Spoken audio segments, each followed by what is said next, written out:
Os sambaqueiros, eles eram o povo das conchas, né? Então eles viviam no meio de concheiros ou sambaquis, né? Como nós conhecemos. Na verdade, os tupinambás chamavam esses montes de conchas de sambaqui. Na verdade, eles foram os primeiros habitantes do litoral brasileiro.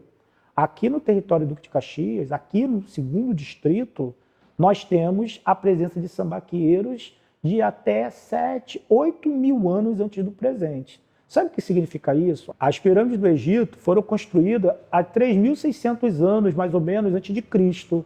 Aqui no nosso território, há 5 mil anos antes do presente, já tinha pessoas morando em Caxias.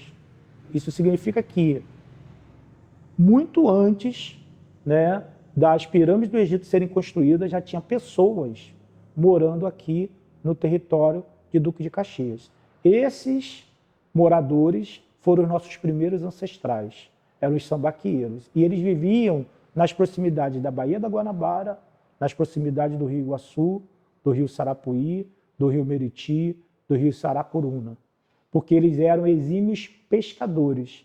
Eles eram coletores, eles eram caçadores, mas eles viviam sobretudo da pesca e da coleta de ostras.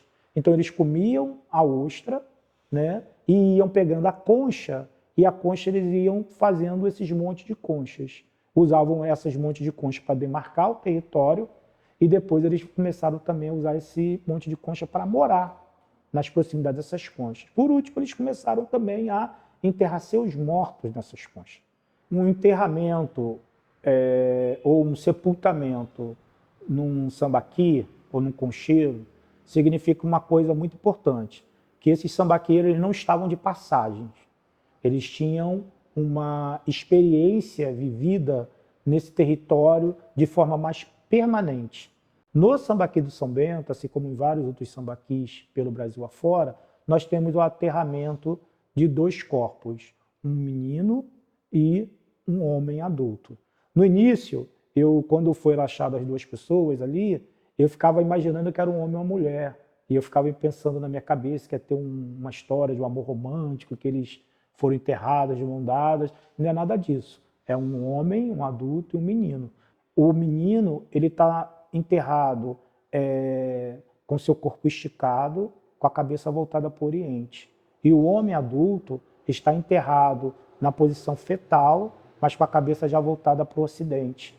As leituras que os arqueólogos e os antropólogos fazem disso é que os sambaqueiros observavam a trajetória do Sol e viam na trajetória do Sol uma possibilidade de compreender a existência humana, a existência daquele povo. Antes sobre os sambaqueiros, sobre esse sítio arqueológico e vários outros, é que nos sambaqueiros você não encontra muitos sinais de luta, você não tem sinais de afundamento de crânio, de ossos quebrados. Sabe o que significa isso? Os sambaqueiros eram um povo da paz. Eles viviam, sobretudo, numa integração com a natureza. E isso é muito bonito, porque na Baixada Fluminense a gente tem uma marca de uma história da violência, mas os nossos primeiros ancestrais eram um ancestral de paz, né? Então a violência ela veio com a colonização, a violência ela veio com a dominação, né? E os primeiros seres humanos que viveram nesse território era uma ancestralidade da paz. Os tupinambás chegaram aqui por volta a aproximadamente 1000 anos antes do presente, né? Ali por volta do ano 500 depois de Cristo. E eles ainda encontraram sambaqueiros aqui, porque a gente conhece muito, inclusive o nome sambaqui é dado pelo tupinambá. Agora, os tupinambás, eles já eram bem diferentes dos sambaqueiros, eles eram já um povo mais guerreiro, eles já tinham aldeias muito mais amplas, né? Eles já tinham ocas, famílias mais extensas, já faziam conexões, porque eles vêm da Amazônia, então tem toda uma lógica. Eles dominaram o território inteiro. Aqui na Baixada você tinha a aldeia Jacutinga, a aldeia Sarapuí, só tem Caxias, a aldeia Jaguaré, a aldeia das Velhas. Todo esse território aqui foram dominados pelos tupinambás. E se vocês veem, até hoje, os tupinambás ainda estão no território através da nomenclatura do território, né? Rio Sarapuí, Rio Meriti, Rio Iguaçu. né? Então, o que é natural, você encontra na fala do Tupinambá. Os africanos que vieram para o São Bento eram, sobretudo, africanos bantus. E o banto, ele tem uma coisa muito importante na sua cultura, que é aonde eu chego, eu preciso considerar, respeitar, reverenciar os primeiros donos da terra. Olha que coisa bonita. Quem trouxe os bantos para cá escravizados foram os portugueses, dizendo, eu sou proprietário dessa terra. Mas os bantos reconheceram e reverenciaram os tupinambás, que eram, de fato, os primeiros donos da terra. Tem uma coisa muito bonita. O livro mais antigo de batismo daqui do território da Baixada Fluminense, em 1686, nos primeiros batismos de crianças filhos de africanos, os indígenas são padrinhos. Então, numa lógica colonial, os bantus reconheceram que os primeiros donos da terra eram os tupinambás. E os bantus, eles trouxeram tecnologias inúmeras da África e conectaram essas tecnologias com as tecnologias tupinambás. Eu sempre tenho dito que a diáspora africana não foi apenas uma diáspora demográfica, mas foi também uma diáspora cultural, de saberes e de tecnologias. Você tem uma ideia? Os principais barqueiros africanos do território dos rios Sarapuí, Rio Iguaçu e Rio Meriti eram de Cabinda, do norte de Angola. E lá eles tinham uma disposição dos rios muito parecidas com aqui. E eles trouxeram para cá, por exemplo, a tecnologia de navegação em rios de fundo de baía, rios de água rasa, com barcos feitos de fundo chato, que não encalhavam no território. Os africanos e os bantus estão aqui. Então, os africanos vieram para cá para serem lavradores, eles eram também barqueiros, eles eram curandeiros, né? E eles eram também, estavam trabalhando como lavradores no território, né? E para, assim, uma coisa muito importante dizer é que o africano aqui, embora eles fossem escravizados, as suas histórias são trajetórias de liberdade, porque não teve um dia sequer que nós não tivemos no território do São Bento um africano lutando pela sua liberdade, seja através do quilombo, seja através da negociação de carta de alforria, seja através de fugas, seja através do enfrentamento dos feitores. A fazenda do São Bento, por exemplo, era tão grande a liberdade no território que aqui no São Bento os padres fizeram feitores para tudo.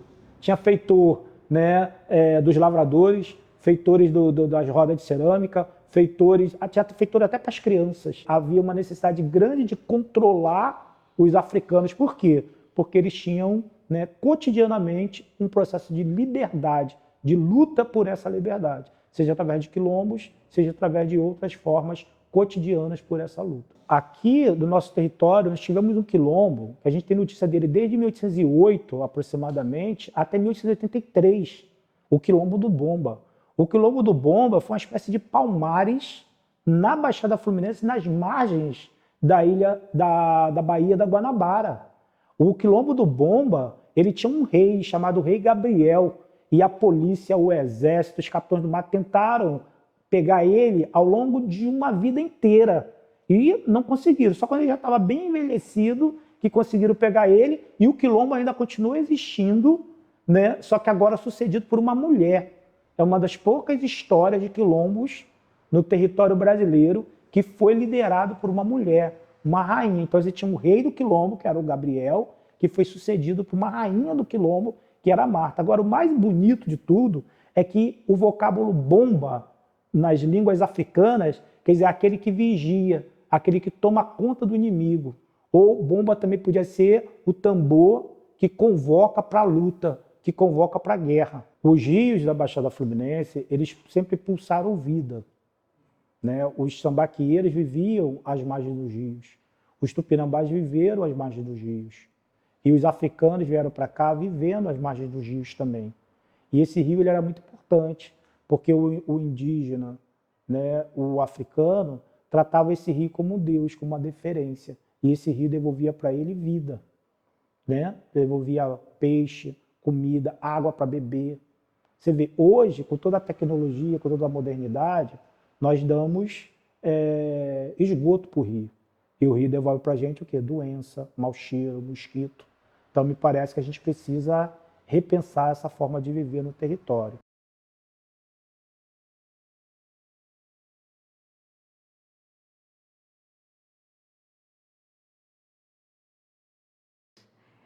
Esse tempo Vargas, só para a gente poder se situar historicamente, ele começa em 1930, primeira era, e vai até 1945. Primeiro governo Vargas, 15 anos de governo.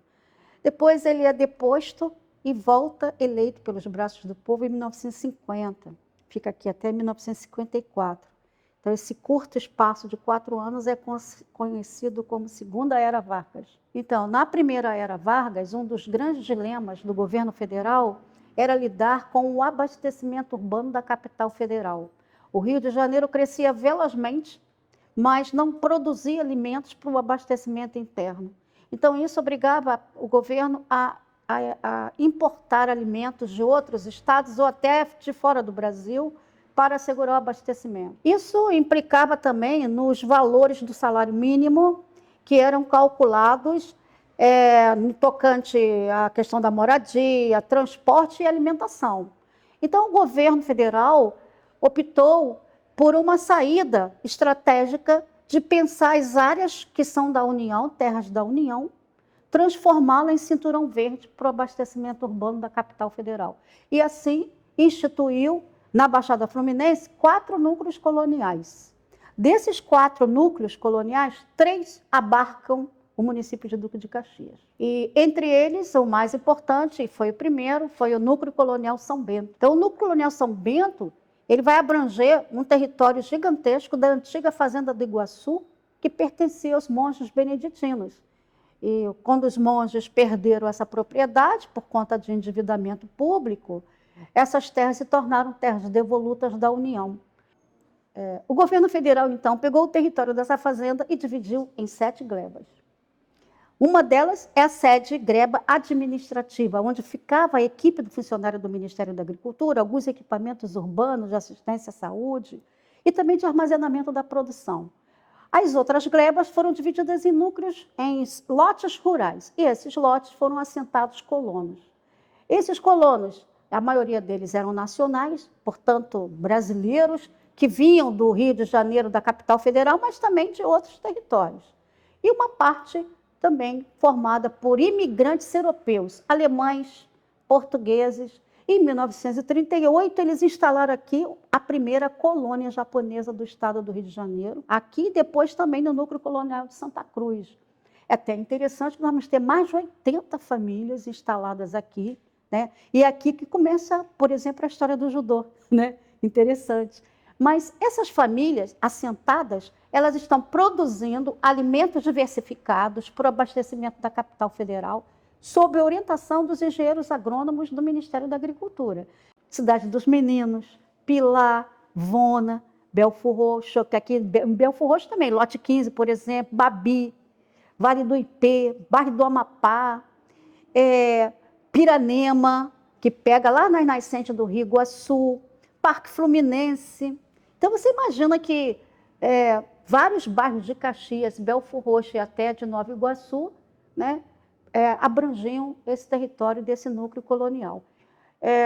A partir da década de 30, o governo também vai enfrentar aqui um grande dilema, que é a questão da malária, né, das endemias rurais. Então, isso vai fazer com que o governo federal também invista na situação de pensar estratégias de combate a essa malária. Então, entre essas estratégias, eles criaram, em 1938, a Estação Fitossanitária de São Bento. Essa estação, ela tinha como missão investigar as endemias rurais, principalmente a malária, mas também investir em pesquisa para pensar e melhorar a produção vegetal. Então, a Baixada vira também um lugar da ciência, um lugar da pesquisa, tanto para o combate à malária. Aliás, primeiros espaços de investigação do combate à malária foram aqui em Caxias, nas áreas da União, tanto na FENEMEM em Xerém, quanto aqui no Núcleo Colonial São Bento.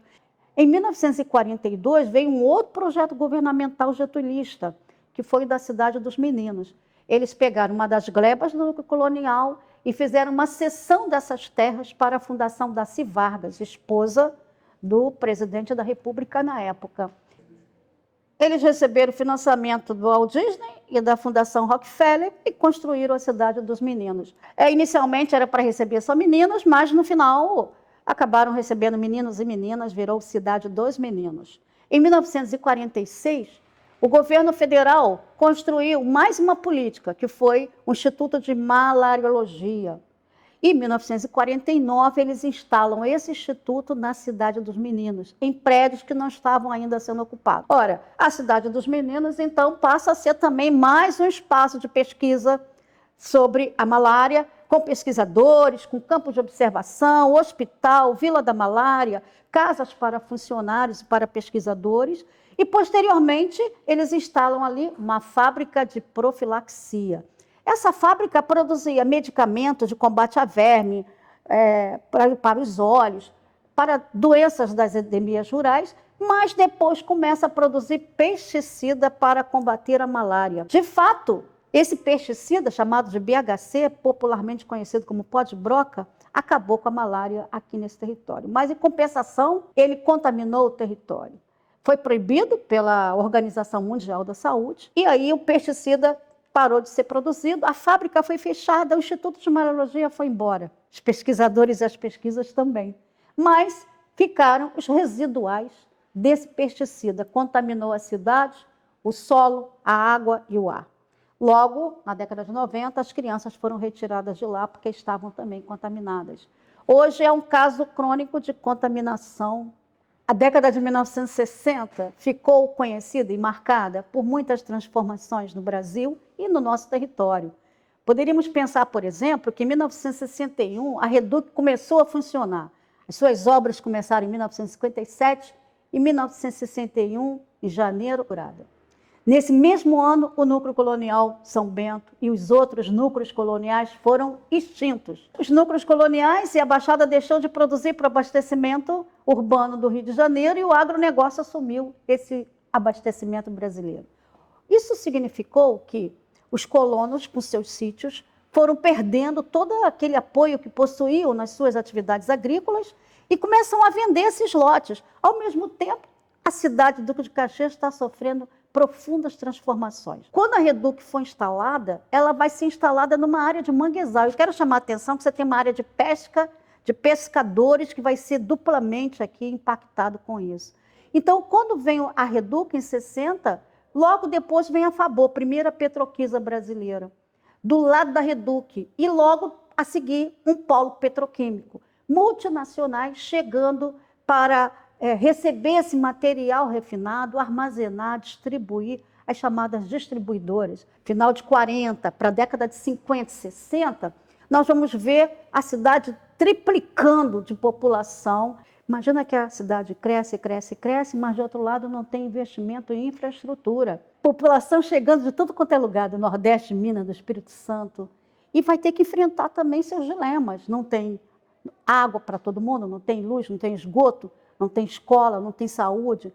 Uma cidade que cresce, que desmonta, que se urbaniza, né, que, de uma forma veloz, é preciso, então, cuidar de alguns patrimônios. Então, na década de 50 ainda, esse casarão e a capela da Fazenda do Iguaçu foi tombado como patrimônio histórico nacional. Anterior a isso, nós vamos ver a Igreja do Pilar também sendo tombada como patrimônio histórico nacional pelo IPHAN. Então, nós temos os únicos 2 patrimônios históricos nacionais tombados estão aqui no território do núcleo colonial São Bento, né? Mas eu penso que a década de 90, ela foi também uma década muito, digamos assim, impactante para todos nós e para este território. Por quê? Os antigos colonos foram retalhando e vendendo seus lotes e a população foi crescendo aqui nesse território. Aqui havia, então, o chamado Parque São Bento, que foi criado em 1939 para preservar esse Morro do Céu, essa vegetação, controlar a queda de barreira, melhorar o ar. Então, esse território ainda estava muito preservado. A partir de 1990, começa a chegada também de outras ocupações. Então, ocupações, algumas ilegais e outras realizadas pelos movimentos sociais. Então, a partir de 1995, começa a surgir aqui várias ocupações. Ao total, hoje, nós temos 11 ocupações no entorno do Rio Iguaçu, do Rio Sarapuí, nesse território de Sede Gleba, só na Sede Gleba. Imagina, né? Então, é uma população que cresce velozmente. Mas, em contrapartida, a gente não vê ainda aqueles direitos básicos de urbanidade sendo garantidos. Então, a gente, para vocês terem uma ideia, aqui, a primeira escola que surgiu aqui nesse território foi a chamada Escola Odilon Braga, que foi construída também pelo governo federal, pelo Ministério da Agricultura, que hoje é a Casa de Retiro. Ela era a única escola que existia.